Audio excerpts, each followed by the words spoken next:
out here in the shop with Grant, and Grant's going to show us a little bit about thread forming, or thread rolling, I think sometimes you call it. And so first of all, why not just cut the threads instead of going to all this trouble to form them in a die, Grant? Well, start off with a rolled thread will almost always have a preferable strength property to a cut thread. Okay. In almost any situation you're going to encounter. Okay. So in this we have dies that are basically just taking that metal and pushing it around to make that thread versus removing material from the piece. Okay. The other aspect of it that's helpful is on a cut thread, you have to size your blank to the major diameter of the thread. Okay. So you have to use, one, you're wasting material when you do that. Oh, okay. And the body of the stud isn't going to be stronger as a result of it. Sure. So because you're cutting into it that makes to sense. get your thread. So. And then obviously your surface finish not going to be as nice as having a ground piece like you have there. Exactly. Yeah. Whenever you roll a thread, you also get a burnished finish in the root of the thread. Okay. Which helps with fatigue life. Oh, very cool. Okay. So tell me a little bit about this reed machine and what it is and what it does. So this machine right here is a Reed A22, and what you have is 3 dies that move on a common center line, and they're timed together so that where one die ends, the other picks up. Okay. And that process displaces the material to roll your thread. So when they start out, you drop it in there, they're far apart, and as they get closer together, it basically they're squeezing in on it as it's rolling. So it's almost like we're forging that piece in some way. Yep, that is comparable. Okay. You got any you want to show me? Yeah, I want to see what do it. So the whole process, it's in there, takes, I don't know, maybe 10 seconds or something? about, somewhere in there. And so the advantage of doing this machine versus maybe a more high-speed machine, why do the slow road, I guess? So with these machines, you have a lot more flexibility. With a high-speed flat die machine, you can roll quite a few more parts in an hour than you could with this. But what's nice about these is you have a wide range of diameters that are suitable. Okay. And because the die is round, you can rotate the part as many times as you need to form the thread. On a flat die, you eventually run out of your die at a certain point. You can only rotate that part, 6 or 7 times. Gotcha. And on this one, we normally rotate up to 20 times. So when we're doing harder materials, they tend to perform a little better. And then we were talking before a little bit about sometimes when you're doing it, you got to actually, depending on what material you choose, maybe you'd have to heat it up. And so this machine basically gives you a little more time. Like, so if you're doing one heat in one piece, you could be making one while you're heating the next one. Yeah. That would be harder to do on like a high speed. Yeah, it would be harder to do, and it would also just get rid of the high speed element of it because you're going to be waiting on the heater. Gotcha. Where with these, the amount of time it takes to roll it is a little bit longer anyway. So while it's doing that, you can have your other part heating in the induction coil. So would you normally use these for more of like the, not one-off, but more like the custom low volume type stuff then? Yeah, typically. Okay.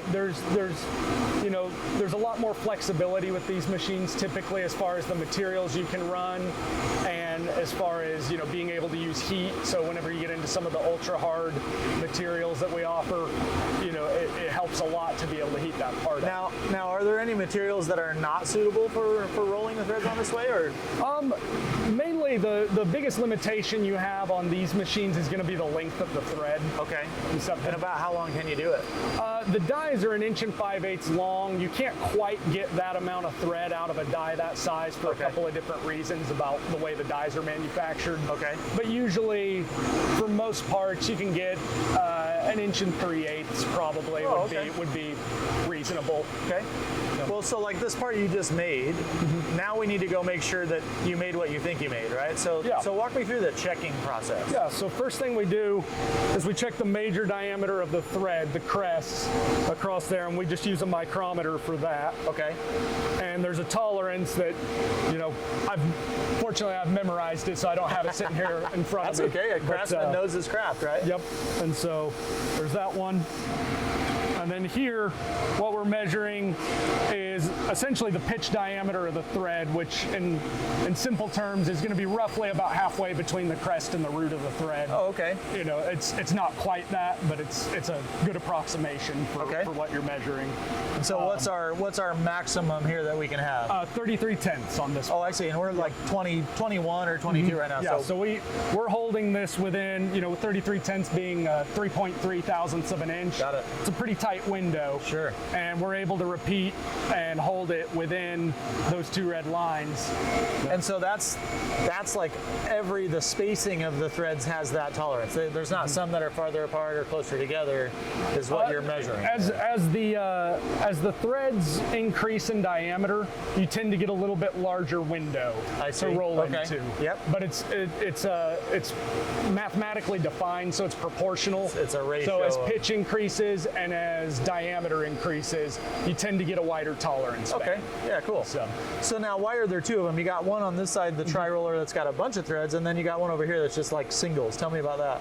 Yeah, so whenever you're measuring across one pitch of thread, subtle differences in the pitch won't be as noticeable. Okay. So if you think of pitch as being the spacing between the threads, yep. When you measure across one thread, you won't see a dramatic difference. So what we're doing is we're measuring across multiple threads here to make sure that, say, if there's a significant amount of lead variation, which is what we would call it if the pitch is off by a little bit, then it'll show up by showing a difference between these two gauges. There's always going to be some, but there's a tolerance for that. Like everything in manufacturing, right? Exactly. And then lastly, you got this little guy here? Yeah. Yeah, this is just a go gauge. Okay. So this is just set to be a limiting gauge. So as long as this gauge goes all the way up the thread, we know that we are not too large on our pitch diameter.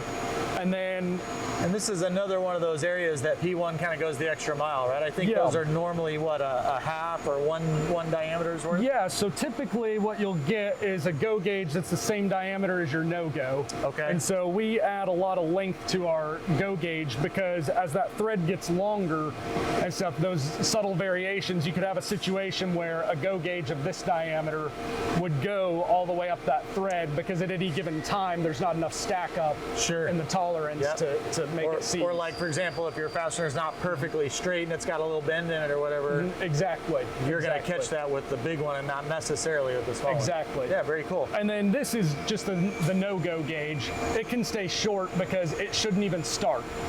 Okay. If that goes on at all, you're in trouble. Yep. So here, that's where it locks in. So you go to first resistance, and then I just mark where I'm at, and then count how many rotations, less than one in this case. Okay. So that is how you make sure you're between the two white lines. That's very cool. So that's essentially rolling a thread or forming a thread with the reed machine.